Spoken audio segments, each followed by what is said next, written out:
Jo, ikan apa, Jo? Ikan apa, Jo? Dengar kata ikan baik, ikan baik, ikan baik malam-malam ni. Mika biar betul, Jo. Ha? Ya Allah, ya Tuhanku. Ni buah mula kamu turun malam ni ke? Astagfirullahalazim. Kamu biar betul. Kamu dah lama tak turun ni. Baru turun malam ni. Dengar kata dapat ikan baik ni, Jo. Weh, kamu biar betul. Ikan apa yang kamu dapat, Jo? Dengar kata ikan baik, ikan baik, ikan baik. Aduh, teman nak ke kipoh ni. Tak jadi ni. Mika punya pasar. Ikan apa, Jo, yang baik sangat tu? Ha? Jom kita tengok ikan apa yang baik-baik sangat. Dia kabur ikan baik katanya.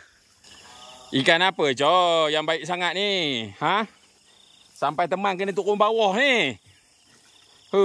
Teman, kalau orang lain teman tak apa nak percaya sangat, Jo. Allahu Akbar. Kerah lembik juga, Jo. Lembik juga. Dengar kata ikan padu. Lama. Mantap, mantap. Rezeki betul lah, Mika. 4 belang, Jo. 4 belang. Mika dah lah lama tak turun. Pecah tabung. Pecah tabung. Ya Allah, dah lama tak turun kau me. 4 belang kau me. 4 belang. Mantap. Jom. Kita bagi hidup dulu. Jom kita bagi hidup dulu. Manalah tahu ada rezeki kita boleh buat hidup. Boleh kita bagi kat Jabatan Perikanan untuk buat pembenihan. Okey, mantap. Jom kita timbang dulu.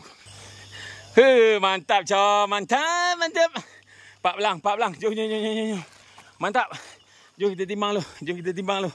Teman dah cungap. Nengok 4 belang, teman dah cungap. Okey.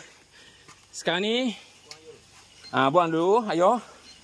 4 belang, Jo. Alhamdulillah rezeki dia. Rezeki. Rezeki tak salah alamat. Okey, mai. Okey, angkat. Tak payahlah kita ni lah.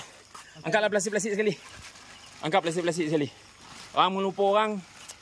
Sayang pula. Ni 10 kilo, Jo. 10 kilo ke atas. Bismillahirrahmanirrahim. Sekejap, teman bagi lampu. Berapa kilo agak-agaknya temulai ni? Ekor. Tak apa, sikit cuit. 5, 6, 8 kilo 600. Sekejap. Dia betul lah tu.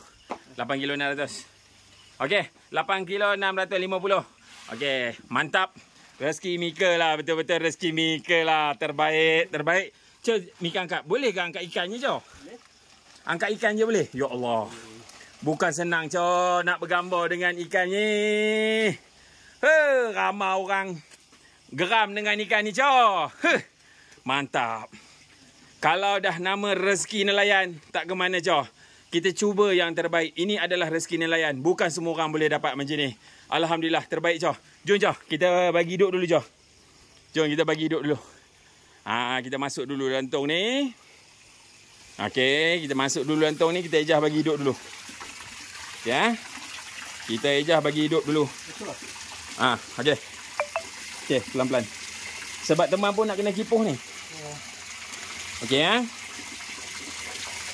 Cedera lepas. Nampak gaya. Alhamdulillah. Dia berenang dengan baiknya. Mantap. Rezeki tak salah alamat. Rezeki nelayan di Sungai Perak. Mantap, Pak Bu.